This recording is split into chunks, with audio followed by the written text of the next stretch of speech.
एक जवान लड़की किसी नामहरम लड़के से बातचीत शुरू करती है तो उसके अंदर जज्बाती भूखापन होता है और वो जो भूख है वो उसके अंदर ये तमीज़ ख़त्म कर देती है कि ये मेरे लिए महरम है या ना महरम है। एज अ साइकोथेरापिस्ट जवेरिया ऐसे केसेस आते हैं कि जिसमें कई बेटियां इन्होंने 8-8 साल से 10-10 साल से 2-2 साल से अपने बाप से कोई बात नहीं की। बहुत से बच्चे ऐसे हैं कि जो स्मोकिंग इस वजह से करते हैं कि जब उनको घर में हर वक्त छोटों की तरह ट्रीट किया जाता है, उनको हर वक्त घर में ये कहा जाता है ओ भैया तू आया एडा बड़ा, तू हाली छोटा है तो तू छोटा बन के गल करया कर। सब बैठे हुए हैं, कोई बात होने लगी है, चलो छोटे तुम बाहर जाओ, हम कोई इंपॉर्टेंट बात करने लगे हैं। वो बच्चा इतनी तजलील फील करता है, वो कहता है कि यार मेरी कोई इंपॉर्टेंस ही नहीं है। बच्चा कहता है जी बाबा मैंने ना मैट्रिक में कंप्यूटर पढ़ना है, मैंने बायो नहीं पढ़नी।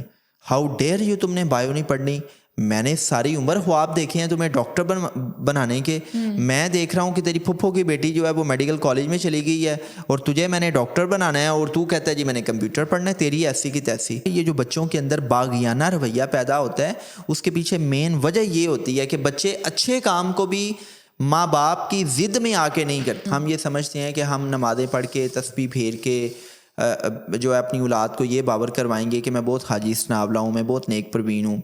औलाद क्रिटिकली आपको देख रही होती है कि आप कितने कैरेक्टरफुल इंसान हैं। मैंने कई ऐसे पेरेंट्स को देखा है कि वो छोटी छोटी बातों पे मेट्स के सामने, कजन्स के सामने बच्चे को ह्यूमिलिएट करते हैं और उस वक्त बच्चे को बहुत बड़ा ट्रॉमा मिल रहा होता है। जब भी आपका बच्चा परेशान होगा तो वो अपनी परेशानी को डिस्कस करने के लिए वो अपने दोस्त के पास जाएगा। जब आप उसको मना करेंगे कि तुमने फलां दोस्त से नहीं मिलना तो वो कभी भी मना नहीं होगा। बच्चा मोबाइल यूज़ कर रहा है, बच्चा टीवी देख रहा है, आप उस वक्त सबके सामने उसको ह्यूमिलिएट करते हैं कि भाई तुम तो टीवी ही देखते रहते हो, बस तुम्हारे हाथ में रिमोट होना चाहिए।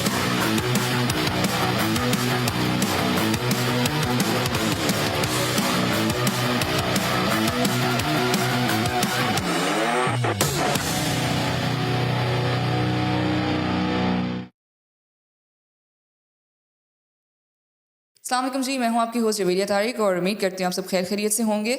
तो आज के पॉडकास्ट में हम डिस्कस करेंगे कि टीनेजर्स को किन मसाइल का सामना करना पड़ता है, कौन कौन से चैलेंजेस को कन्फ्रंट करना पड़ता है और पेरेंट्स किस तरह से इन मसाइल को हल कर सकते हैं।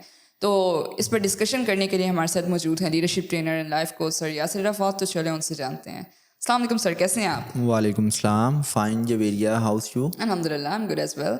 अच्छा सर, ये बताएं कि बल्कि देखें ये टीनेज एक बहुत सेंसिटिव सी, क्रूशियल, फ्लिमजी सी एज होती है हमारी। तो टीनेजर्स को इन किन किन मसाइल का सामना करना पड़ता है? क्यों वो ऑल टाइम इतने सैड रहते हैं? देखें जवेरिया, कोई एक मसला हो तो हम डिस्कस करें।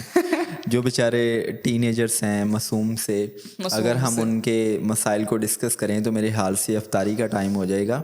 अच्छा, तो मैं आपसे रिक्वेस्ट करूंगा कि आप कोई स्पेसिफिक क्वेश्चन कर लेना, स्मार्ट चले मैं क्वेश्चंस आपसे कर पूछती लें। हूँ कि टीनेजर्स अपने पेरेंट्स को किस पर्सपेक्टिव से देखते हैं? हाँ चले, हम आगाज़ इस तरह कर लेते हैं कि टीनेजर्स का कॉग्निटिव क्या है, उनका थॉट प्रोसेस क्या है, वो अपने पेरेंट्स के बारे में क्या सोचते हैं, सोसाइटी के बारे में, अपने चैलेंजेस के बारे में। लेकिन उससे पहले मैं पेरेंट्स का पर्सपेक्टिव बता देता हूँ। देखें, जो टीनेज है ये एक बड़ी ही सेंसिटिव एज होती है, बड़ी आपके अंदर एक टर्बुलेंस होती है, आपके अंदर बायोलॉजिकल चेंजेस आती हैं, आप इमोशनली बहुत इम्बैलेंस फील कर रहे होते हैं। सो इस सारे के सारे सिनेरियो में पेरेंट्स और बच्चों के दरमियान एक बहुत बड़ा गैप होता है और पेरेंट्स का पर्सपेक्टिव कुछ होता है, बच्चों का पर्सपेक्टिव कुछ होता है। आई मीन के पेरेंट्स चीज़ों को, हालातों वाक़यात को, अपने बच्चों को जिस ऐनक से देख रहे होते हैं उसका नंबर डिफरेंट होता है। और जो टीनेजर्स हैं वो सोसाइटी को, पेरेंट्स के बिहेवियर को, ओवरऑल उनकी लाइफ में जो आने वाले चैलेंजेस हैं उनको जिस ऐनक से, जिस पैराडाइम से देख रहे होते हैं उसका नंबर डिफरेंट होता है। राइट? सो दोनों जो है वो एक पेज पे नहीं होते। जब दोनों एक पेज पे नहीं होते तो इट मीन्स के दोनों के पर्सपेक्टिव डिफरेंट हैं, तो कम्युनिकेशन गैप बढ़ता है। अब पेरेंट्स अपने बच्चों के बारे में जो टीन एज में होते हैं वो कहते हैं कि यार ये बच्चे ना हमारी बात ही नहीं सुनते, ये हमारा कहा ही नहीं मानते, और फिर ये दोस्तियां पालती हैं, हर वक्त मोबाइल के साथ एंगेज रहते हैं, पढ़ाई नहीं करते और इनको सैर सपाटे का बड़ा शौक़ है। इनका दिल करता है कि ये हर वक्त मूवीज़ देखते रहें, हर वक्त घूमते फिरते रहें और ये अपना वक्त ज़ाया करते हैं, फैशन बहुत करते हैं और इनका दिल करता है कि ये बस हर वक्त दोस्तों के साथ जो है वो मज़े करते रहें। तो ये है पर्सपेक्टिव पेरेंट्स का। और अगर इसको नटशेल में मैं एक्सप्लेन करूं तो पेरेंट्स की सोच ये है कि बच्चे हमारे बागी हो गए हैं और ये हमारी बात ही नहीं सुनते, ये पढ़ाई नहीं करते, इनका काम सिर्फ और सिर्फ क्या है, यारियां दोस्तियां पालना और मज़े करना। अब आते हैं कि जो बेचारे मासूम से टीनेजर्स सोच रहे हैं अपने पेरेंट्स के बारे में। जी। मैं मासूम सा इसलिए कह रहा हूँ कि टू बी वेरी ऑनेस्ट, मैं तालीमी इदारों में जाता हूँ, स्कूल्स में, कॉलेजेस में, और मैं यूथ के साथ जब इंटरेक्शन करता हूँ तो मेरी कोशिश ये होती है कि मैं उनके साथ रिफ्लेक्टिव कॉन्वर्सेशन करूँ, मैं गपशप करूँ, मैं क्वेश्चंस उठाता हूँ, मैं उनके क्वेश्चंस लेता हूँ, और उसका बड़ा मकसद ये होता है कि मैं उनके थॉट प्रोसेस को अंडरस्टैंड कर सकूँ, मैं उनके पर्सपेक्टिव्स को जान सकूँ कि वो क्या सोचते हैं अपने पेरेंट्स के बारे में, सोसाइटी की फंक्शनिंग के बारे में क्या सोचते हैं, उनका क्या ज़ाविया नज़र है। जी। तो जब मैं अपनी एक्सपीरियंशियल लर्निंग की बुनियाद पे अगर टीनेजर्स के पर्सपेक्टिव को डिफ़ाइन करूं तो मोस्टली टीनेजर्स ये समझते हैं कि हमें रिस्पेक्ट नहीं दी जाती, हमारी कोई इज्जत नहीं करता। ये मोस्ट इम्पॉर्टेंट एलिमेंट है जो हमारे टीनेजर्स के जहनों में होता है कि ना हमारे घर में इज्जत है, ना हमारी स्कूल में इज्जत है, ना कॉलेज में इज्जत है, हमारी हर जगह पे बेइज्जती होती है। ठीक है, इंसल्ट होती है। तो पहला तो उनका ज़ाविया नज़र ये होता है कि हमारी कोई इज्जत नहीं है। दूसरा, बहुत से टीनेजर्स ये समझते हैं कि हमें घर में भी इग्नोर किया जाता है, हमें हर जगह पे इग्नोर किया जाता है, हमारी कोई इम्पोर्टेंस ही नहीं है। फिर तीसरी चीज़ ये है कि हमारी कोई बात ही नहीं सुनता, हमारी कोई बात ही नहीं समझता। और फिर चौथी चीज़ ये है कि हमसे कोई मोहब्बत नहीं करता, हाँ, हमसे कोई प्यार नहीं करता। और ये के कॉमन सी चीज़ें हैं कि हमें इग्नोर किया जाता है, हमें प्यार नहीं दिया जाता, हमसे कोई मोहब्बत नहीं करता, हमें कोई इज्जत नहीं देता, हमारी कोई बात नहीं समझता, हमारी कोई बात नहीं सुनता, राइट। तो ये बेसिकली टीनेजर्स का एक थॉट प्रोसेस है जो वो अपने पेरेंट्स के बारे में, अपने एक ओवरऑल माहौल के बारे में सोचते हैं, and they feel very ignored, right. तो अब इसमें आप देख लें कि आपके माइंड में अगर कोई क्वेश्चन है तो पूछें। अच्छा सर, देखिए कि टीन एज में बहुत से टीनेजर्स जो हैं वो रिलेशनशिप की तरफ बढ़ते हैं, उनका मेन जो फोकस होता है ना वो होता है बस किसी तरह रिलेशन में आ जाए। तो आपको कैसे पता है ये? देखिए, मैं भी सेल से गुजरी हूँ, मैं नहीं, मेरी सराउंडिंग में बहुत से ऐसे टीनेजर्स होते थे जिनका मेन जो फोकस होता था ना वो ये था कि अच्छा बस और दुनिया की कोई खबर नहीं है। ओके, मेन फोकस रिलेशनशिप होता था। Okay, fine. और वो आप समझ सकते हैं कौन सा रिलेशनशिप। ओके, नहीं, obviously when it comes about relationships in a teen age तो वो जाहिर सी बात है कि किसी प्रोफेसर साहब के साथ तो ताल्लुक नहीं बनाएंगे, या इमाम मस्जिद से तो वो दोस्ती नहीं लगाएंगे। Exactly. ठीक है, वो कोई जानू मानू होगी या होगा, कोई देवदास बन जाता है, कोई पारो बन जाती है।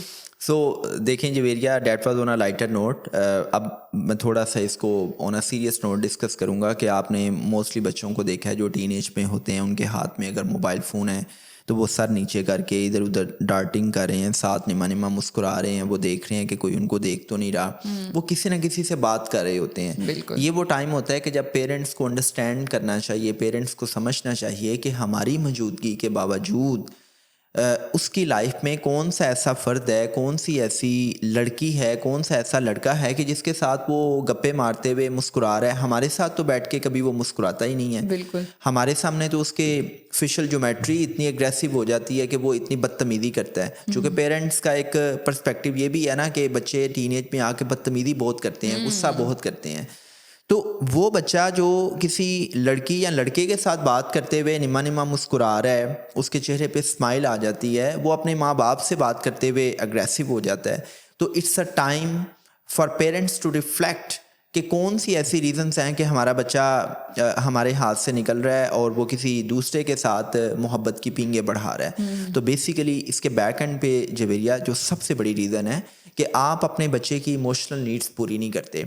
मैं हमेशा एक बात किया करता हूँ कि दुनिया में जब भी एक बच्चा आता है तो उसकी 4 फितरी ज़रूरियात होती हैं। It's all about his cognitive needs, social and physical needs and it's emotional needs. जब आप अपने बच्चे की इमोशनल नीड्स को पूरा नहीं करते, आप उसको अनकंडीशनल प्यार और मोहब्बत नहीं देते, आप उसको इज्जत नहीं देते, तो फिर उस बच्चे के साथ आपकी इमोशनल बॉन्डिंग डेवलप नहीं हो पाती, आप उसके साथ जज्बाती वाबस्तगी पैदा नहीं कर सकते। अब जब आपकी जज्बाती वाबस्तगी नहीं होती तो बच्चा आपके साथ टाइम गुजारना पसंद नहीं करता, बच्चा आपकी टुगेदरनेस को एंजॉय नहीं करता, बच्चा आपको देखते ही इधर उधर तितर बितर हो जाता है। आपने देखा है कि बहुत से बच्चे जो स्कूल गोइंग है, कॉलेज गोइंग है, वो जैसे ही डैड घर में आता है तो वो इधर उधर कमरों में छुप जाते हैं। वो कहते हैं कि डैड को फेस ही ना करना पड़े। बहुत से बच्चे घर आते हैं तो वो एक कमरे में बंद हो जाते हैं, वो कमरे में बंद होके मोबाइल फ़ोन पर किसी के साथ बात कर रहे हैं, लेकिन अपनी माँ के साथ, अपने बाप के साथ बात करना पसंद नहीं करते। यकीन माने जवेरिया कि मैं ऐसे बहुत से बच्चों को जानता हूँ जो टीनेज में अपने माँ बाप से शदीद किस्म की नफ़रत करते हैं।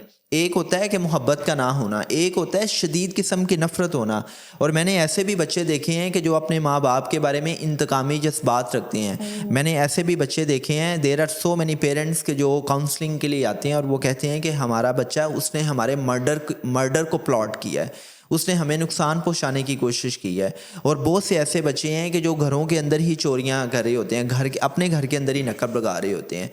उसकी पीछे रीज़न ये होती है कि जब एक बच्चे को हर वक्त तजलील का सामना होता है, आप उसको ह्यूमिलिएट करते हैं, आप उसकी तजलील करते हैं, आप उसको टाइम नहीं देते, आप उसके साथ जज्बाती वाबस्तगी डेवलप नहीं करते, आपका प्यार, मोहब्बत, शफ़क़त और आपकी इज़्ज़त उसके मार्क्स, ग्रेड्स, उसकी एकेडमिक परफॉर्मेंस के साथ नथी हो जाती है।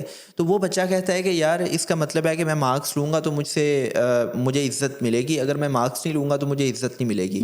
बहुत से पेरेंट्स ऐसे हैं कि जिन्होंने कभी अपने बच्चों को गले नहीं लगाया। प्रॉब्लम ये है कि जब बच्चा छोटा था तो उस वक्त आप उसके लाड प्यार देखते थे। जैसे ही वो बड़ा हुआ और उसके अंदर कुछ इमोशनल चेंजेस आई, बायोलॉजिकल चेंजेस आई और वो बच्चा अपनी एक अलग दुनिया बसाना चाहता है और एंड इट्स ऑल नेचुरल। लेकिन आप उसकी इस नई पैराडाइम शिफ्ट को अंडरस्टैंड नहीं कर पा रहे। आप अभी भी उसको कंट्रोल एंड कमांड मोड पे लेके चलना चाह रहे हैं। आप अभी भी यही चाह रहे हैं कि आप उसको इसी तरह कंट्रोल करें जिस तरह आप उसको बचपन में कंट्रोल करते थे, उसी तरह आप कमांड करें जिस तरह आप बचपन में उसको कमांड देते थे तो वो डर और खौफ के मारे या किसी तरगीब की वजह से आपकी बात मान लेता था। तो ऐसा नहीं है। आपको बच्चे को इज्जत देनी होगी, पहली बात। दूसरी बात ये है कि आई ऑलवेज से कि भाई आप अपने बच्चों के साथ टाइम स्पेंड करें। मुझे नहीं समझ आती कि पेरेंट्स कब समझेंगे कि आप समझते हैं कि जी मैंने अपने बच्चे को ब्रांडेड स्कूल कॉलेज भेज दिया, मैंने उसको ब्रांडेड बस्ता, ब्रांडेड कपड़े, जूते लेके दे दिए हैं, मैं उसकी फ़िज़िकल नीड्स पूरी कर रहा हूँ, बेसिक नीड्स पूरी कर रहा हूँ और मैं उसको पॉकेट मनी हर चीज़ देता हूँ, तो बस मेरी ज़िम्मेदारी पूरी होगी। और भाई ये तो आपने करना ही करना है। असल ज़िम्मेदारी ये है कि आप उसको अपना वक्त दें।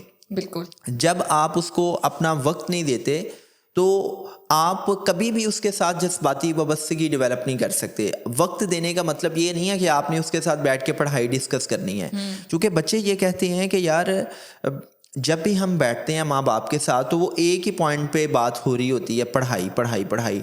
डाइनिंग टेबल पे बैठे हैं तब भी पढ़ाई डिस्कस हो रही है। हाँ भाई पेपर कैसा हुआ है, अच्छा हुआ है, बुरा हुआ है, तुम कॉलेज क्यों नहीं गए, तुमने फलां क्लास से बंक किया, मुझे तेरे कॉलेज से मैसेज आया हुआ था।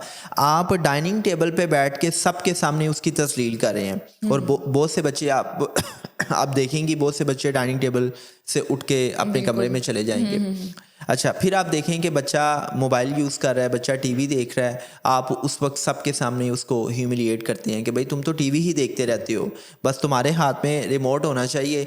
अच्छा, एक बच्ची है, वो क्या कर रही है, टीवी देख रही है या वो कोई भी काम कर रही है, तो आप देखेंगे कि मदर्स की तरफ से ये सुनने को मिलेगा कि अच्छा ये तो महारानी है ना, ये तो इससे तो बस कोई काम नहीं होता, सारे काम मैंने ही करने हैं, और ये तो बस टीवी देखेगी, खाए पिएगी और इसको कोई काम नहीं, ना इसने पढ़ाई करनी है और पता नहीं इसका क्या बनेगा, ये अगले घर में जाके क्या करेगी। मैं तो इस बारे में परेशान हूँ कि इसकी शादी के लिए लड़का कहाँ से अच्छा मिलेगा। और बाप बेटे के बारे में अक्सर क्या कह रहा होता है कि मैं बहुत परेशान हूँ, इसका बनेगा क्या, मैं तो इसको बाहर भिजवा दूँ, इसका कोई मुस्तकबिल नहीं है। मतलब आप अपनी जो अनसर्टेनिटीज़ हैं, जो अपनी एक इनसिक्योरिटीज़ हैं, वो बच्चों में आप डायरेक्ट इनकलकेट कर रहे हैं और आप उनके अंदर यकीन और एतमाद डालने के बजाय आप उनके अंदर एक गैर यकीनियत डाल रहे हैं कि हाँ मुझे तुम पे एतमाद नहीं है। बिल्कुल। तो अगर मैं इसको नट शेल में एक्सप्लेन करूँ तो जो बच्चे के अंदर जज्बाती भूखापन है ना, वो बच्चे को रिलेशनशिप्स की तरफ लेके जाता है। जज्बाती भूखेपन का मतलब ये है कि बच्चे को मोहब्बत, प्यार, शफकत और इज्जत जब घर से नहीं मिली तो उसकी पर्सनैलिटी में ग्रे एरियाज आए और उसने उन ग्रे एरियाज को एड्रेस करने के लिए सोसाइटी का सहारा लिया। बिल्कुल। मतलब देखें जवेरिया, जो भूख होती है ना, भूख वो कोई भी हो, वो हलाल और हराम की तमीज़ को ख़त्म कर देती है। जब एक लड़का किसी नामहरम लड़की से या एक जवान लड़की किसी नामहरम लड़के से बातचीत शुरू करती है तो उसके अंदर जज्बाती भूखापन होता है और वो जो भूख है वो उसके अंदर ये तमीज़ ख़त्म कर देती है कि ये मेरे लिए महरम है या ना महरम है। क्यों? क्योंकि वो बच्चे जिनके अंदर इमोशनल स्टारवेशन होती है, इमोशनल ब्लैंकनेस होती है, वो बच्चे सोसाइटी के रहमो करम पे होते हैं, उनके लिए वो इंसान इम्पॉर्टेंट होता है जो उनको मोहब्बत के दो बोल बोलता बिल्कुल है। सही तो मैं आसिफ ये कहता हूँ कि आप बच्चों को प्यार दें, शफकत दें, आप उनको इज़्ज़त दें और आपकी जो इज़्ज़त है, प्यार और शफकत है वो उनकी एकेडमिक परफॉर्मेंस के साथ नहीं गेज होना चाहिए। और इस बात के साथ आप अपने प्यार, मोहब्बत और इज़्ज़त को गेज मत करें कि ये मेरी बात कितनी सुनता है, ये मेरी बात कितनी मानता है। आप उनको अनकंडीशनल रिस्पेक्ट दें। मैं एक जनरल बात किया करता हूँ कि भाई आप अपने बच्चे को जितना अजीम बनाना चाहते हैं, आप उस अजीम इंसान जितनी इज़्ज़त उसको देना शुरू कर दें। हम क्या करते हैं, हम सब के सामने जो है उसकी मट्टी पलीत कर देते हैं, हम सब के सामने उसकी तस्लील करते हैं। मैंने बहुत से पेरेंट्स को देखा है, उन्होंने मुझे बुलाया काउंसलिंग के लिए, मेरे वो ऑफिस में आ गए और वो बच्चे के सामने उसकी इतनी बुराइयां कर रहे होते हैं और बच्चा उस वक्त इतना पशेमान हो रहा होता है, इतना एम्बेरस हो रहा होता है। और यकीन माने कि मुझे पता है कि उस वक्त बच्चे की मेंटल स्टेट ये होती है कि भाई ज़मीन फट जाए और मैं इसके अंदर धंस जाऊँ। और फिर मैं उनसे ना एक बात करता हूँ कि आपने अपने बच्चे की 20 आपने गलतियाँ गिनवाई हैं, तो इसकी को मुझे को 2-3 खूबियाँ भी बताएं। तो उस वक्त वो चुप कर जाते हैं, उस वक्त उनका माइंड जो है ना वो फ्रीज़ हो जाता है। मैं कहता हूँ कि यार ये आप ही का बच्चा है, ये आपने जना हुआ है और आपने इसकी नर्सरिंग की है, आपने इसकी रेजिंग की है। भाई सारी गलतियाँ जो है वो इसके अंदर है, कोई एक खूबी भी नहीं है। अगर इसके अंदर एक भी खूबी नहीं है तो इसकी भी रिस्पॉन्सिबिलिटी आपकी है, क्योंकि जो बच्चा है वो फितरत सलीमा पे पैदा हुआ। अगर उसके अंदर कुछ अच्छाइयाँ हैं तो उसने आपको देखते हुए वो अच्छाइयाँ सीखी हैं। अगर उसके अंदर बुराइयाँ तो वो भी आप रिस्पॉन्सिबिलिटी ओन करें कि ये बुराइयाँ इसके अंदर मेरी वजह से आई हैं। अच्छा सर, यासर देखें, ये तो चले पेरेंट्स की गलती हो गई ना कि पेरेंट्स किस तरह से अपने टीनेजर्स का ब्रॉटअप करते हैं। बहुत से टीनेजर्स ऐसे हैं जिनके पेरेंट्स उनको अच्छाई की तरफ लेके जाने की कोशिश करते हैं। अगर उनको नमाज का कहें या उनको कोई भी अच्छा काम कहें तो वो अवॉइड करते हैं उस चीज़ से, वो उनकी बात नहीं मानते हैं, वो जिस मर्जी तरीके से कहें। सबसे ये यहाँ पे भी मैं ये कहूँगा कि पेरेंट्स को सबसे पहले जो है ना वो अपने गिरेबान में झांकना चाहिए। कि मैं बड़ा सख्त जुमला बोल रहा हूँ। मुझे ये बताएं कि जो पेरेंट्स अपने बच्चों को नेकी की तलकीन करते हैं वो ख़ुद कितने नेक हैं। जवेरिया, नेकी का मतलब ये नहीं है कि आपने नमाज़ें पढ़ ली हैं। बहुत से बच्चे हमें ये कहते हैं कि हमारा जो अब्बा है ना वो वर्ड यूज़ करते हैं अब्बा अम्मा, वो रिस्पेक्ट से वर्ड नहीं यूज़ करते, वो अब्बा अम्मा का वर्ड यूज़ करते हैं और बड़े गलत अल्फाज यूज़ करते हैं। और मैं परेशान हो जाता हूँ कि यार ये एक बच्चा, एक बेटी, एक बेटा अपने माँ बाप के बारे में इस किस्म की सख्त लैंग्वेज यूज़ कर रहा है। वो कहते हैं कि जी अब्बा नमाज़ें तो बड़ी पढ़ता है, तस्बीह भी बड़ी करता है, लेकिन अब्बे का किरदार ठीक नहीं है। ये बड़ी गहरी बात है। अब होता ये है जवेरिया कि हम ये समझते हैं कि हमारी औलाद भोली भाली है। हम ये समझते हैं कि हम नमाज़ें पढ़ के, तस्बीह फेर के जो है अपनी औलाद को ये बावर करवाएंगे कि मैं बहुत हाजी सनावला हूँ, मैं बहुत नेक प्रवीण हूँ। औलाद क्रिटिकली आपको देख रही होती है कि आप कितने कैरेक्टरफुल इंसान हैं। अगर आप के अंदर धोखाधड़ी है, अगर आप अपने कारोबार में साउंड इंटेग्रिटी नहीं रखते, ईमानदारी नहीं है, दयानतदारी नहीं है, अगर आपका रवैया अपने दूसरे अहले खाना के साथ ठीक नहीं है, माँ बाप का रवैया अगर अपने माँ बाप के साथ ठीक नहीं है, अपने बहन भाइयों के साथ ठीक नहीं है, तो बच्चे पता क्या कहते हैं कि अब्बा जो हमें बहुत लंबे लंबे लेक्चर देता है ना, कभी खुद भी लेक्चर ले लिया करें। ये जो अच्छी अच्छी बातें हमें बताई जा रही होती हैं कभी खुद भी अमल कर लिया करें। तो $1 ट्रिलियन की बात कर रहा हूँ कि जवेरिया, आपने अपनी औलाद के अंदर, आपने अपने जवान बच्चों के अंदर कोई भी अच्छी खासियत पैदा करनी है, कोई भी अच्छी बात पैदा करनी है, कोई भी अच्छा एट्रीब्यूट पैदा करना है, तो सबसे पहले आप अपनी औलाद के लिए लाइकेबल बने। बिल्कुल। जब आप लाइकेबल बनेंगे तो जो आप कहेंगे बच्चे उस काम को करेंगे। और दूसरा ये है कि आप बच्चों को अपनी बातों से ज़्यादा अपने किरदार से इन्फ्लुएंस करें। बिल्कुल। किरदार नाम है अमल का, किरदार नाम है कि आपकी इंटेंशंस प्योरीफाई हों, किरदार नाम है कि आप अपनी चॉइसेस में रहते हुए हलाल और हराम में से हलाल को चूज़ कर लें, गलत और दुरुस्त में से दुरुस्त को चूज़ कर लें, राइट और रॉन्ग में से राइट को चूज़ कर लें। इस चीज़ का नाम है किरदार। बिल्कुल। बच्चे ये कहते हैं कि यार जो बाप जो माँ हर वक्त मुझे नसीहतें करती रहती है वो खुद क्यों नहीं अमल करते। तो आपका एक दोहरा मयार है ना, आपका मयार बच्चों के लिए कुछ है, अपने लिए कुछ है। बिल्कुल। दूसरी बात यह है कि जो बच्चा अपने बाप से अपनी माँ से नफरत करता है तो क्या वो काबिल नफरत शख्स से नफरत करते हुए उसकी बात मानेगा? नहीं। कभी भी नहीं मानेगा। देखें जवेरिया, हम हमेशा उस इंसान की बात मानते हैं जिस इंसान की हम दिल से इज्जत करते हैं, जिसको हम पसंद करते हैं। जिसको हम पसंद करते हैं ना, उसकी हम नाजायज़ बात भी मान लेते हैं। बिल्कुल। मानते हैं या नहीं मानते? बिल्कुल। क्यों? क्योंकि हम उसको पसंद करते हैं। लेकिन जिस इंसान को हम पसंद ही नहीं करते तो हम उसकी अच्छी बात भी नहीं मानते। और मेरी बात याद रखिएगा कि ये जो बच्चों के अंदर बागियाना रवैया पैदा होता है उसके पीछे मेन वजह ये होती है कि बच्चे अच्छे काम को भी माँ बाप की जिद में आके नहीं करते। वो कहते हैं नहीं करना, जानबूझ के टीज करते हैं। मैं एक साइकोलॉजिस्ट के तौर पे आपको ये बात बता रहा हूँ कि बहुत से जवान बच्चे सूटा इसलिए मारना शुरू करते हैं, ड्रग्स में इसलिए जाते हैं कि जब वो देखते हैं ना कि उनका बाप उनकी माँ से अच्छा सलूक नहीं करता, उनकी दादी से अच्छा सलूक नहीं करता, तो वो अपने बाप से इंतकाम लेने के लिए बागियाना रवैया अपनाते हुए वो हर वो काम करते हैं जिससे उनका बाप उनको मना करता है। वो सूटा भी इसलिए मारते हैं, वो ड्रग्स की तरफ भी इसलिए जाते हैं, वो गलत कंपनी की तरफ भी इसलिए जाते हैं। वो कहते हैं कि अच्छा ये बाप ये चाहता था, मैं इसको अब गलत बन के दिखाऊंगा। वो शौरी तौर पर अपनी माँ का, अपनी दादी का या किसी भी इंसान का इंतकाम लेते हैं, या वो अपना इंतकाम ले रहे होते हैं। चलो सर, ये देखिए ना, ये तो स्मोकिंग की तो कोई भी रीज़न हो सकती है ना, किसी बैड कंपनी से आप इन्फ्लुएंस हो सकते हो, बट ये बहुत से पेरेंट्स ऐसे होते हैं जो कि बड़ा अच्छा ब्रॉटअप करते हैं अपने टीनेजर्स का, मगर वो किसी ऐसी कंपनी के हत्थे चढ़ जाते हैं कि वो फिर स्मोकिंग की तरफ आ जाते हैं, गलत कामों की तरफ आ जाते हैं। तो इसके पीछे क्या वजह है, किस तरह से हम अच्छा, ये आपने बड़ा एक सेंसिटिव सा क्वेश्चन किया। देखें जवेरिया, पहली चीज़ तो ये है ना कि मैं लास्ट पॉडकास्ट में भी कहा था कि जब भी हम औलाद की रेजिंग की बात करते हैं ना, जब भी हम औलाद की नर्चरिंग की बात करते हैं, जब भी हम तरबियत की बात करते हैं, तो तरबियत इस बात का नाम नहीं है कि आप दोस्त धमकी लालच तरगीब से अपनी औलाद को ये सिखा दें कि तुमने अच्छाई और बुराई में से अच्छाई को चूज़ करना है। ये तरबियत नहीं होती, ये बेसिकली आपका कंट्रोल होता है। और जब हम अपनी औलाद को कंट्रोल करते हैं तो हमारी औलाद हमारे सामने तो अच्छा काम कर रही होती है, लेकिन हमारी गैर मौजूदगी में हर वो काम करेगी जिस काम से हम उसको मना करते हैं। तरबियत इस बात का नाम है जवेरिया कि आप अपनी औलाद को होलिस्टिकली इस तरह रेस करें कि वो अपनी चॉइसेस में रहते हुए अपनी अथॉरिटी का दुरुस्त इस्तेमाल करें। उनकी इंटेंशंस इतनी प्योरीफाई हो जाएं कि आप उनके सामने मौजूद हैं, नहीं मौजूद, वो फिर भी अच्छाई और बुराई में से अच्छाई को चूज़ कर लें। आप उनको ऑस्ट्रेलिया भेज दें, आप उनको अमेरिका भेज दें, आप उनको न्यूजीलैंड के बीचेस पर भेज दें, और वहाँ पे भी उनके अंदर से ये आवाज़ आए कि हाँ मैंने वल्गैरिटी की तरफ नहीं जाना, हाँ मैंने किसी भी अनफेयर मीन्स की तरफ नहीं जाना।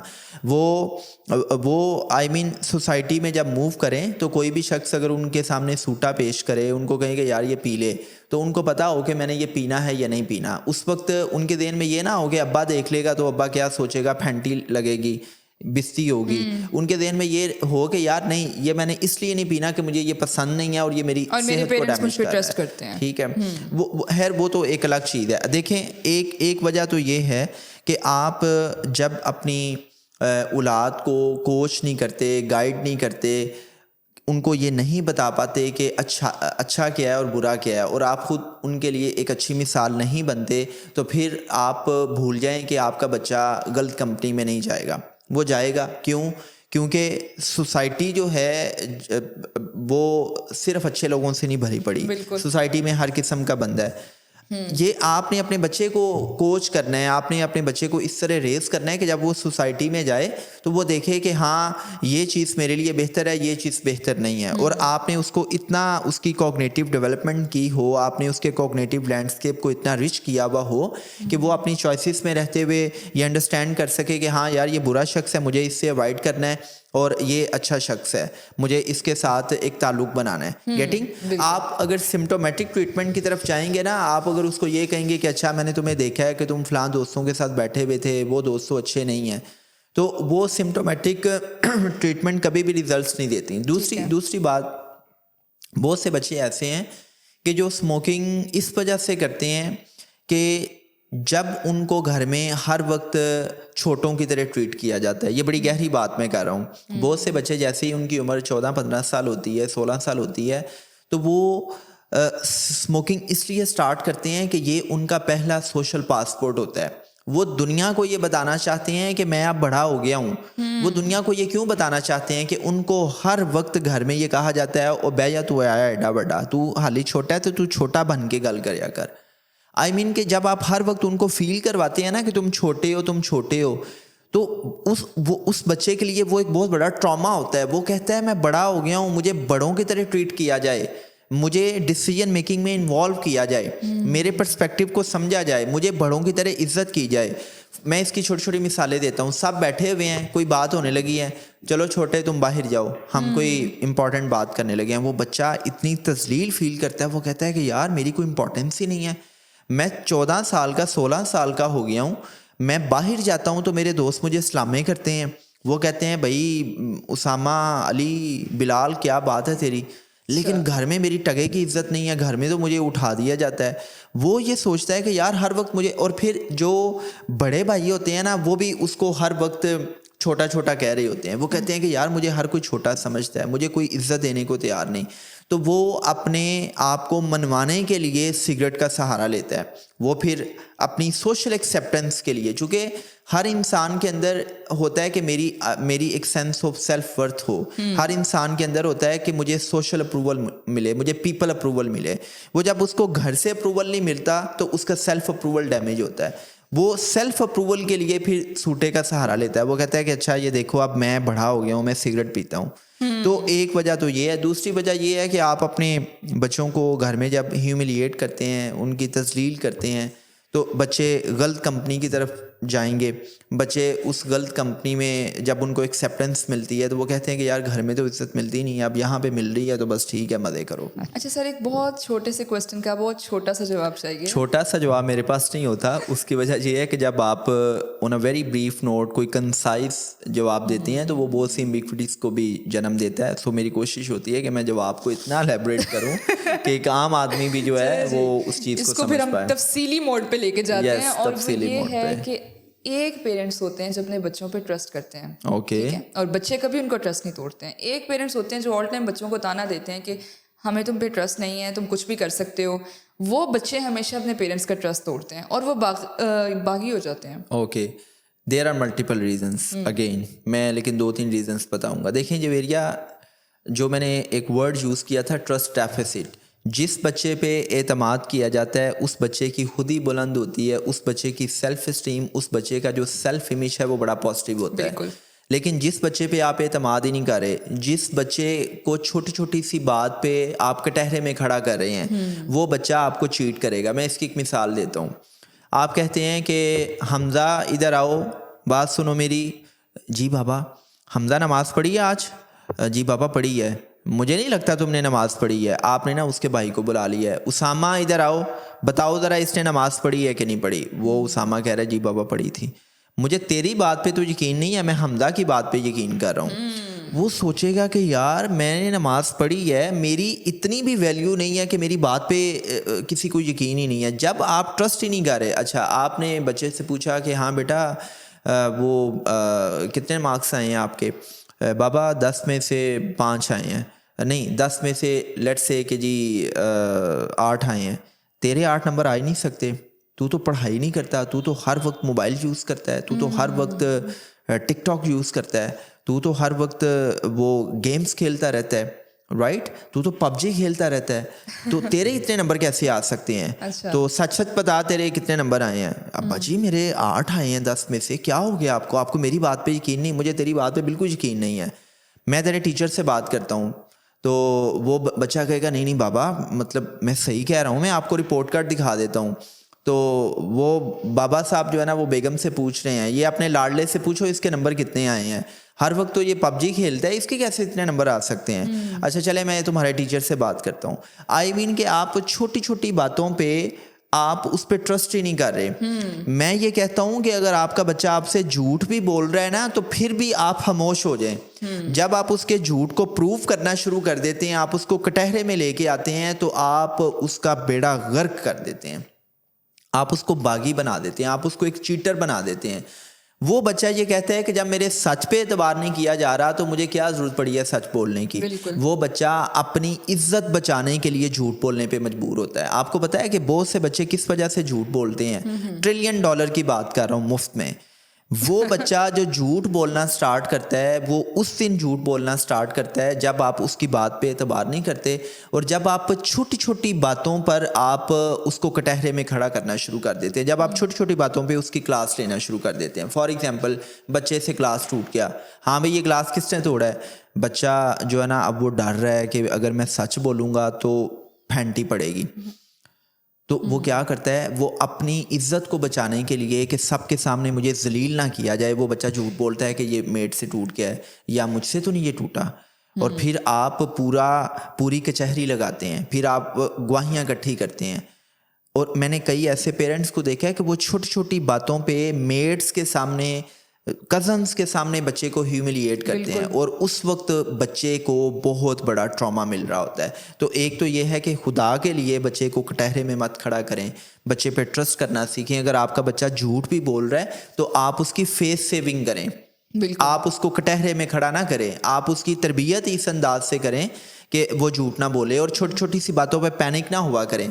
प्रॉब्लम ये है कि हमारे माँ बाप जो हैं वो बच्चे को इस तरह बनाना चाहते हैं जिस तरह वो बुढ़ापे में तस्बीह पकड़ लेते हैं। मतलब सारी उम्र जो है ना वो खुद सारे काम कर लिए, और जब बच्चों की बारी आई तो उस वक्त तस्बीह पकड़ के हम उनको लेक्चर देना शुरू कर देते हैं कि बच्चा नमाजी भी हो जाए, हाजी भी हो जाए, और बच्चा सोमो सलात का पाबंद भी हो, सुबह सुबह उठे, टाइम पे स्कूल जाए, कॉलेज जाए, पढ़ाई भी करे, गेम्स भी करे, A+ ग्रेड भी ले, मतलब वो दुनिया का बेस्ट बच्चा हो। मतलब उनका कहने का मतलब ये होता है कि हम जिस काम से नहीं गुजरे वो हमारा बच्चा करे। देखें जवेरिया, हम बच्चे को एक रोबोट की तरह डील करना चाहते हैं, बिल्कुल, और हम बच्चे को वैसा बच्चा बनाना चाहते हैं जो हमने किसी ऐसे में बच्चा लिखा होता है। राइट? मतलब जैसे वो एक मिसाल देते हैं ना कि वो बचपन में हम एक ऐसे लिखा करते थे माय बेस्ट फ्रेंड।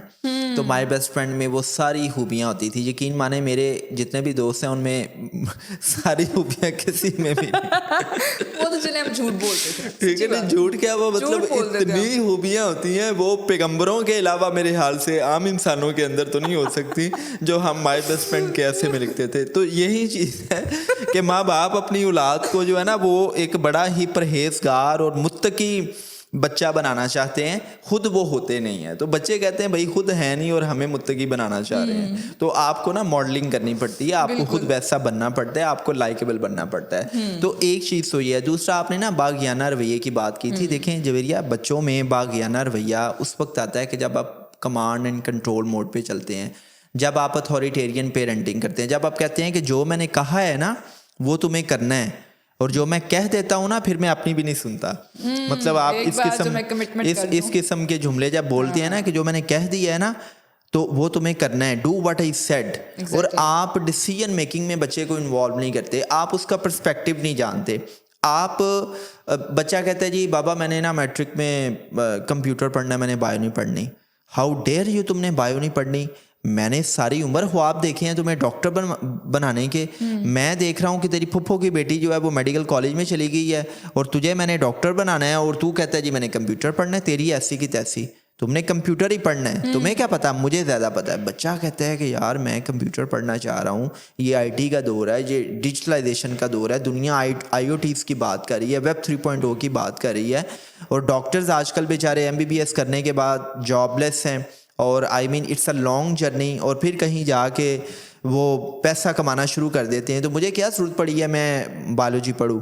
मतलब उसका इंटरेस्ट ही नहीं है, लेकिन आप उस पर अपना डिसीजन इम्पोज कर रहे हैं। बच्चा कह रहा है जी बाबा इस सफा ट्रिप पे जो है ना वो हुंदा जाना है, आप कहते हैं नहीं नहीं हुंदा नहीं जाना, जाना है तो लाहौर जाना है, लाहौर से आगे नहीं जाना। बच्चा कहता है जी बाबा नारायण का गान जाना है, नहीं नहीं नारायण का गान नहीं जाना, नथिया गली जाना है। मतलब आप छोटी छोटी चीज़ों में भी जिद्दें लगाना उस शुरू पर कर देते हैं अपने डिसीजन इम्पोज करते हैं।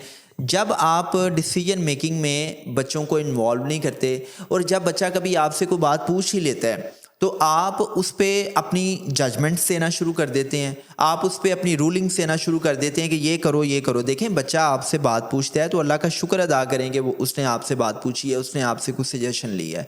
आप उसकी सजेशंस, जब आपसे वो सजेशंस लेता है तो आप सिर्फ सजेशंस दें, आप अपनी रूलिंग्स ना दें, आप अपनी जजमेंट्स ना दें कि अच्छा तुम्हें ये करना है। उसने सजेशंस लिए हैं, आप सजेशंस उसको दें और उस पे छोड़ दें कि वो क्या फैसला करता है। बिल्कुल। $1 मिलियन की बात करने लगा हूँ जवेरिया, मेरी बात याद रखिएगा। जब आप अपने बच्चों को छोटी उम्र में डिसीजन मेकिंग में इन्वॉल्व करते हैं तो बच्चे छोटे छोटे फैसले करके बड़े फैसले करना सीखते हैं। बिल्कुल। जो डिसीजन मेकिंग है ये एक प्रैक्टिकल अप्रोच है, ये बुकिश अप्रोच नहीं है। इट्स नॉट लाइक डैट कि मैं डिसीजन मेकिंग पे आपको 4 किताबें गिफ्ट करूं और मैं कहूं कि ये जवेरिया 4 किताबें पढ़ के आप अच्छी डिसीजन मेकिंग कर सकती हैं। It's a practical approach. आप ज़िंदगी में छोटे छोटे फैसले करते हैं, आप उन फैसलों से सीखते हैं, आप अच्छे फैसले करते हैं, बुरे फैसले करते हैं, लेकिन हर फैसला आपको कुछ ना कुछ लर्न करवाता है। और फिर एक वक्त आता है कि आप बड़े बड़े फैसले करने के काबिल होते हैं। जब आप छोटे फैसले बच्चों को नहीं करने देते तो यही वो बच्चे हैं कि जो ज़िंदगी में हर फैसला गलत करेंगे या वो फैसला करने से रिलक्टेंट होते हैं और वो हमेशा अपने बड़ों की तरफ देख रहे होते हैं। यही वो बच्चे हैं जो शादी के बाद भी बड़े अब्बा से या अपने अब्बा से पूछ रहे होते हैं कि अब्बा जी मैं मतलब बेगम को लेके आउटिंग पर जाऊं या ना जाऊं, मैं बच्चे को किस स्कूल में एडमिशन दिलवाऊं। मतलब वो ज़िंदगी के छोटे छोटे फैसले हैं कि जिसमें उनकी अंडरस्टैंडिंग ही नहीं होती कि मैंने क्या डिसीजन लेना है। क्यों? क्योंकि उन्होंने कभी डिसीजन किया ही नहीं होता या उनको करने नहीं दिया जाता। अब होता ये है कि जब आप टीनेज में बच्चों पे पाबंदियां लगाते हैं, आप उनको डिसीजन मेकिंग में इन्वॉल्व नहीं करते, तो बच्चा जो है ना वो अंदर से कहता है कि अब्बा जी जो मर्जी कर लो, करांगा मैं वही जो मेरा दिल करेगा। आप उनको मना कर देते हैं, वो आपके सामने सर हिला देते हैं कि ठीक है अब्बा जी जैसे आप कहेंगे, लेकिन वो आपकी गैर मौजूदगी में हर वो काम करते हैं जिस काम से उनको आप मना करें। अच्छा, इसके साथ साथ मैं पेरेंट्स से ये भी कहता हूँ कि भाई अगर आप समझते हैं ना कि कोई इंसान आपके बच्चे का दोस्त है, वो कैरेक्टरफुल इंसान नहीं है, वो बाकिरदार इंसान नहीं है, तो आप उसका नाम लेके डायरेक्ट अटैक मत करें। जब आप उसका नाम लेके डायरेक्ट हिट करते हैं तो आपका बच्चा चोरी छुपे उसके साथ दोस्ती तो रखता है, उल्टा वो आपको अपना दुश्मन समझ शुरू कर देता है। जनरली स्पीकिंग अगर मैं बात करूं तो देखें जवेरिया टीन एज में ना बच्चों का बड़ा दिल करता है दोस्तियां लगाने का। आपने देखा है कि बच्चे क्या करते हैं, नए नए ग्रुप्स को ज्वाइन करते हैं, वो बड़ी ऐसी ऑर्गेनाइजेशंस को ज्वाइन करते हैं कि जहां पे उनको उनकी सलाहियतों के इजहार का मौका मिले, जहां पे वो अपने पोटेंशियल्स को एक्सप्लोर कर सकें। और यही वो एज होती है कि जहां पे बच्चे आप देखते हैं कि पॉलिटिकल जो विंग्स हैं तालीमी इदारों के उसमें ज्वाइनिंग करते हैं, NGOs को ज्वाइन करते हैं ताकि उनकी जो सेंस ऑफ सेल्फ वर्थ है वो डेवलप हो सके। और यही वो टाइम है कि जब बच्चे का दिल करता है कि उसके दोस्त हों, चूँकि बेसिकली जो दोस्त है ना, दोस्त आपकी करते हैं तारीफ़, और फिर दोस्त आपके नेचुरल हीलर्स भी हैं और नेचुरल काउंसलर्स भी हैं। मुझे ये बताएं कि वो बातें जो आप अपने दोस्त से कर सकते हैं, क्या आप अपने बाप से कर सकते हैं? नहीं कर सकते। जब भी आप अपने बच्चे की तज़लील करते हैं, जब भी आप उसको हर्ट करते हैं, जब आप उसकी इमोशनल नीड्स पूरी नहीं करते, तो उस वक्त जो सबसे बड़ा काउंसलर, सबसे बड़ा जो हीलर है आपके बच्चे की लाइफ में, वो उसका दोस्त है। दिमाग हमेशा मूड्स के हवाले से 2 डोमेन्स में होता है, या दिमाग वरीड होगा या दिमाग थिंकिंग मूड में होगा। जब आपका बच्चा परेशान होगा वो हमेशा अपने दोस्त के पास जाएगा। ये बड़ी गहरी बात कर रहा हूँ। जब भी आपका बच्चा परेशान होगा तो वो अपनी परेशानी को डिस्कस करने के लिए वो अपने दोस्त के पास जाएगा। जब आप उसको मना करेंगे कि तुमने फलां दोस्त से नहीं मिलना, तो वो कभी भी मना नहीं होगा। क्यों? क्योंकि वो दोस्त उसका ऐसा कैरेक्टर है कि जिसके साथ बैठ के वो अपना कैथारसिस करता है, वो अपने मन की बात करता है, वो अपनी फीलिंग्स को शेयर करता है, वो अपने एहसासात को शेयर करता है, क्योंकि आपने तो उसको वक्त नहीं ना दिया। आपने वो जो प्यार, मोहब्बत, शफकत उसके अंदर रखनी थी वो आपने नहीं रखी, तो उसके अंदर जो इमोशनल स्टारवेशन है उसने कहीं ना कहीं तो अपने जज्बात को, फीलिंग्स को वेंट आउट करना है। तो जब वो अपने जज्बात, अपनी फीलिंग्स को किसी दोस्त के साथ शेयर करता है तो वो रिलैक्स हो जाता है। वो कहता है यार ये वो बंदा है जो मेरी सुनता है, जो मुझे समझता है। मेरे माँ बाप मुझे नहीं समझते, क्योंकि जब वो माँ बाप के साथ कोई भी बात शेयर करता है तो माँ बाप क्या कहते हैं कि तुम्हें नहीं पता हमारे क्या प्रॉब्लम्स हैं। बाप सारा दिन मजदूरी करता है, मेहनत करता है, और तेरे अपने स्यापे ख़त्म नहीं होते। कभी तेरी ये मसला है, कभी वो मसला है। तुम्हें हर चीज़ तो मिलती है, तुम्हें ब्रांडेड कपड़े, ब्रांडेड जूते मिल रहे हैं, स्कूल कॉलेज तुम्हें भेज रहे हैं, और तुम्हें क्या चाहिए। और वो बच्चा अंदर से खुद से पूछ रहा होता है कि यार मुझे कोई समझता ही नहीं है, मेरी कोई इज्जत नहीं करता। सो अगेन वही बातें हैं। तो मैं पेरेंट्स से ये रिक्वेस्ट करूँगा कि भाई आप बच्चे को इतना शऊर दे दें कि उसके अंदर ये अंडरस्टैंडिंग पैदा हो सके कि भाई कौन अच्छा इंसान है जिसके साथ मुझे दोस्ती करनी है और किससे नहीं करनी। और दूसरा ये है कि अगर कोई कैरेक्टर नज़र भी आ जाता है तो उसको पिन पॉइंट करके आप बच्चे को अपना दुश्मन मत बनाएं, बल्कि आप बच्चे के साथ टाइम गुजारें, उसके साथ अपने बॉन्ड को बेहतर करें, आप उसके साथ कम्युनिकेशन स्टार्ट करें। और कम्युनिकेशन स्टार्ट करने की $1 ट्रिलियन टेक्निक ये है कि आप उसको एक लव लेटर लिखें। देखें, जैसे आप अपनी जवानी में किसी को लव लेटर लिखते थे, पहले तो टेक्सटिंग नहीं ना होती थी, पहले तो डिजिटलाइजेशन नहीं थी, पहले तो मतलब आप खत लिखते थे, वो किसी के ज़रिए खत जाता था, फिर आप खत का इंतज़ार करते थे।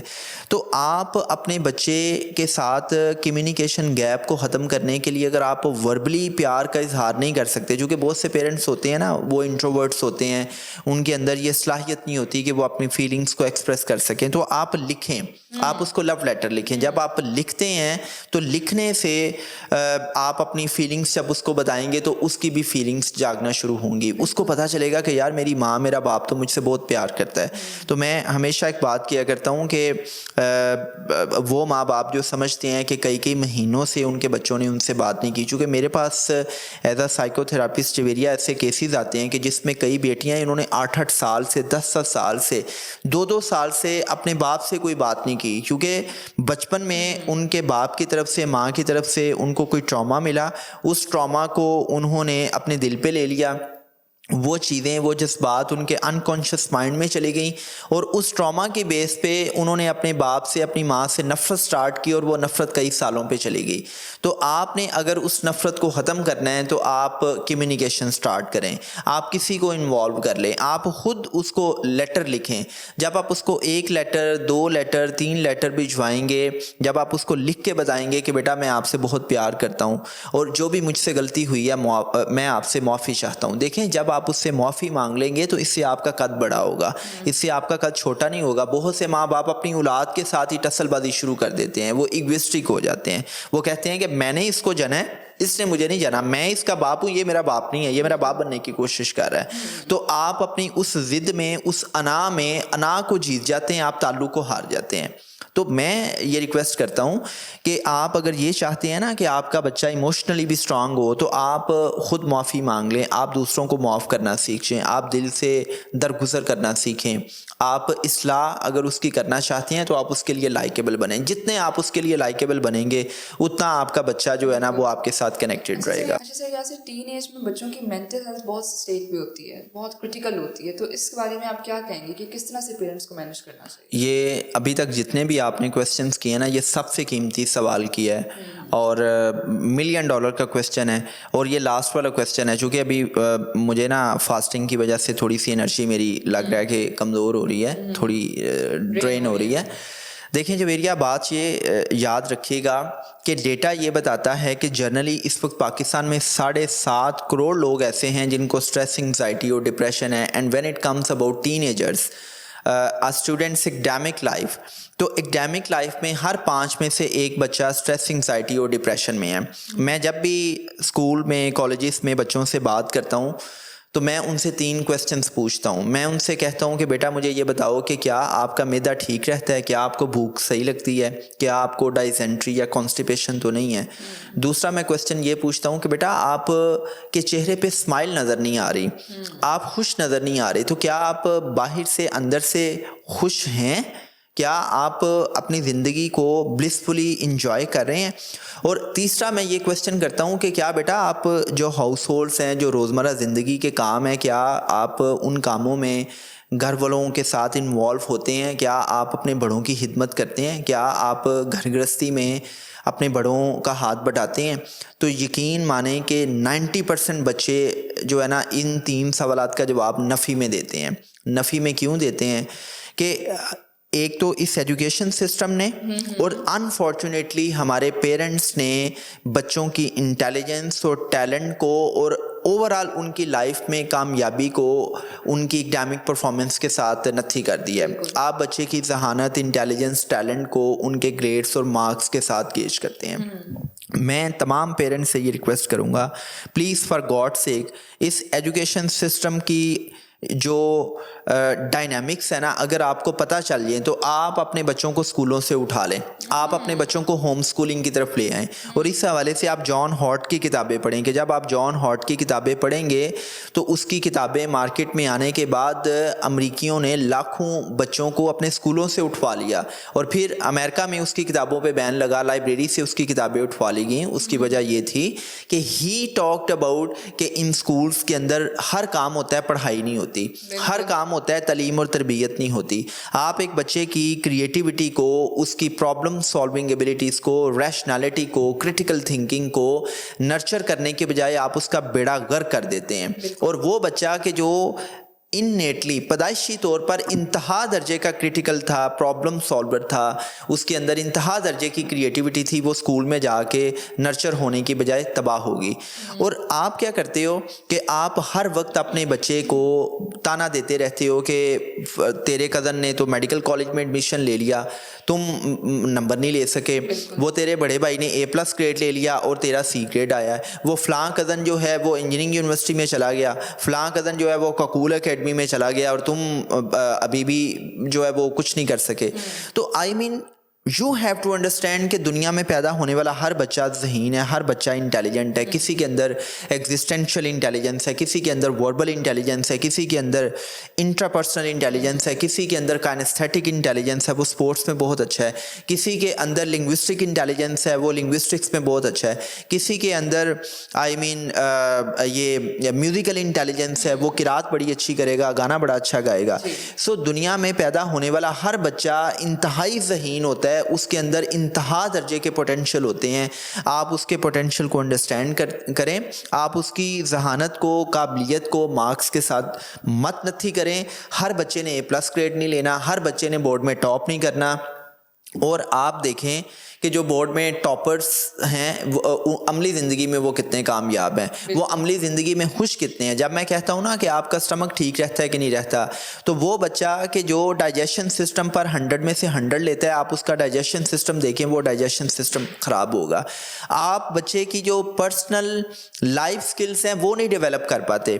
मतलब ये है ना कि एक स्किल सेट है जो एक बच्चे में डेवलप होना चाहिए कि उस बच्चे की स्लीप मैनेजमेंट कैसी होएगी, उसने अपनी नींद कैसे पूरी करनी है, उसका डाइजेशन सिस्टम, उसके फूड चॉइसेस कैसी होनी चाहिए, उसने अपनी सेल्फ मैनेजमेंट कैसे करनी है, उसने अपनी पर्सनल ग्रूमिंग कैसे करनी है, उसके अंदर जो दीगर आपने लाइफ स्किल्स हैं, आई मीन टाइम मैनेजमेंट है, टीम मैनेजमेंट है, team management mean team work, तो वो चीज़ें तो आप उसके अंदर डेवलप नहीं कर रहे, आपने उसको रट्टू तोता बना दिया है, आपके सिस्टम ने उसको रट्टू तोता बना दिया है। और एक बच्चा मार्क्स ले रहा है तो सब उसके लिए क्लैप कर रहे हैं और सब समझ रहे हैं कि वो कामयाब हो गया। भाई अमली ज़िंदगी में मैंने ऐसे बच्चों को नलायकी देखा है, ज़्यादा से ज़्यादा वो किसी ऑफिस में जॉब कर रहे होंगे, 30-35 हज़ार की, 1 लाख की जॉब कर रहे होंगे। इस पे मैं ऑलरेडी भी डिस्कस कर चुका हूँ कि रॉबर्ट टी कियोसाकी ने इस पे बाकायदा एक किताब लिखी कि why is students work for C students, कि दुनिया में जितने भी बैक बेंचर्स हैं, जितने भी C ग्रेड्स लेने वाले बच्चे हैं, आप देखेंगे कि वो ऐसी कंपनीज चला रहे हैं, वो ऐसे बिजनेसेस कर रहे हैं कि उनकी कंपनीज में A+ ग्रेड लेने वाले बच्चे जॉब्स कर रहे हैं। मैं ये नहीं प्रमोट कर रहा कि जी अब आप पढ़ाई छोड़ दें, अब आप बैक बेंचर बन जाएं। मैं ये कह रहा हूँ कि प्लीज़ आप अपने बच्चों को एक्सेप्ट करें जैसे वो हैं।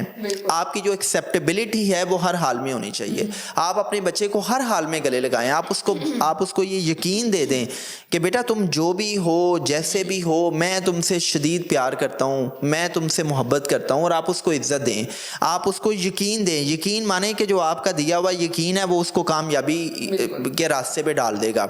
मेरे पास बच्चे आते हैं जी, माँ बाप ये कहते हैं वो कहते हैं, पेरेंट्स काउंसलिंग के लिए आते हैं।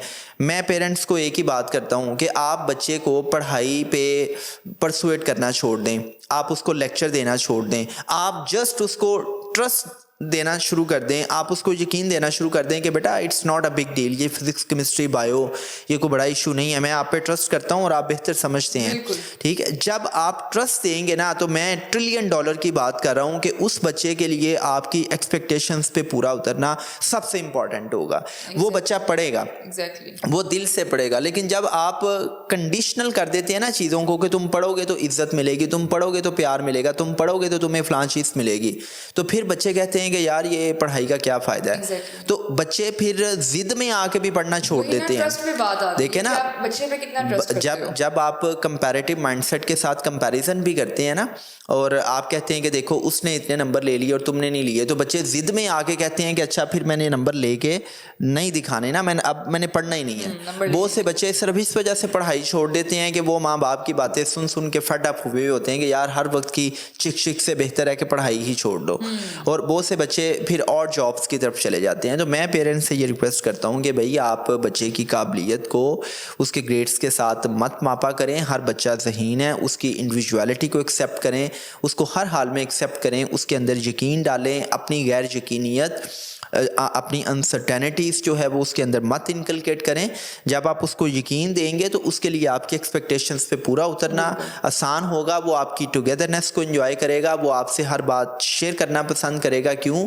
क्योंकि वो आपके हल्का असर में रह के समझेगा कि हाँ यार ये जो मेरे माँ बाप हैं ये मुझसे इतनी मोहब्बत इतना प्यार करते हैं कि मुझे किसी दूसरे इंसान के पास जाके अपनी इमोशंस अपनी फीलिंग्स को वेंट आउट करने की ज़रूरत नहीं है। और इसी के साथ साथ सर हम अपना पॉडकास्ट क्लोज करते हैं, क्योंकि अब डेफिनेटली रमज़ान है और आप भी इतना बोले हैं। बिल्कुल ऐसे, और आज मैं बड़ा ऊंचा बोला हूँ वैसे जोश से बोल, क्योंकि मुझे यकीन माने कि मुझे ना बड़ा दुख होता है। मैं कहता हूँ कि यार आपने बच्चे पैदा किए हैं, बच्चे आपके बड़े हो गए हैं, आप अपने बच्चे के दिलों में नफरतें पैदा करते हैं। बच्चे आपके सोसाइटी के रहमो करम पे है, कोई ड्रग्स में है, कोई रिलेशनशिप में है, कोई सूटे मार रहा है, कोई चौकों में खड़े होके मुल्क की हालात डिस्कस कर रहा है। तो आप अपने बच्चे को विजन उस वक्त दे पाएंगे, आप उसकी लाइफ में एक गाइडिंग स्टार उस वक्त बन पाएंगे जब आप उसके लिए लाइकेबल होंगे। तो आखिर पर मैं पेरेंट्स से 4-5 बातें करूँगा। ये जितनी भी मैंने बातें आपसे की हैं उसका मकसद ये नहीं था कि आपको क्रिटिसाइज़ किया जाए, बल्कि उसका मकसद ये था कि आपको रिफ्लेक्टिव मोड पे लेके आया जाए कि आप ये सोच सकें कि यार गलतियां कहाँ पर हुई हैं। तो आप ज़िंदगी के छोटे छोटे फ़ैसलों में बच्चों को इन्वॉल्व करें, उनके दोस्तों पे डायरेक्ट क्रिटिसिज्म मत करें। अगर कोई दोस्त उनकी लाइफ में ऐसा है तो आप कोशिश करें कि आप इनविजिबल वे से आप उनको गाइड करें, उनको कोच करें कि क्या अच्छाई है क्या बुराई है। उसके साथ साथ आप बच्चे की तालीमी काबिलियत को उसके ग्रेड्स के साथ, उसके मार्क्स के साथ एंगेज मत करें। हर बच्चा काबिल है, उस बच्चे की इंडिविजुअलिटी को एक्सेप्ट करें। आप बच्चे को जो भी दे रहे हैं, मटीरियलिस्टिक चीज़ें दे रहे हैं, उसके साथ साथ मोस्ट इम्पॉर्टेंट ये है कि आप बच्चे की इमोशनल नीड्स को पूरा करें। आप उसको टाइम दें, आप उसको अनकंडीशनल इज्जत दें, प्यार मोहब्बत दें, उस पर ट्रस्ट करें। अगर बच्चा झूठ भी बोल रहा है तो उसकी फेस सेविंग करें, आप उसकी तजलील ना करें और उसके राज़दार बने। ये छोटे छोटे काम करें तो इंशाल्लाह आपके बच्चे आपकी मोहब्बत की डोरी में बंधे रहेंगे और उनको ज़रूरत नहीं पड़ेगी कि वो बाहर दोस्तियाँ लगाएं। Thank you very much. अल्लाह पाक आपके बच्चों को आपका काबिल फ़ख्र बेटा और बेटी बनाए। आप सब जिंदाबाद और पाकिस्तान पाइंदाबाद। Thank you.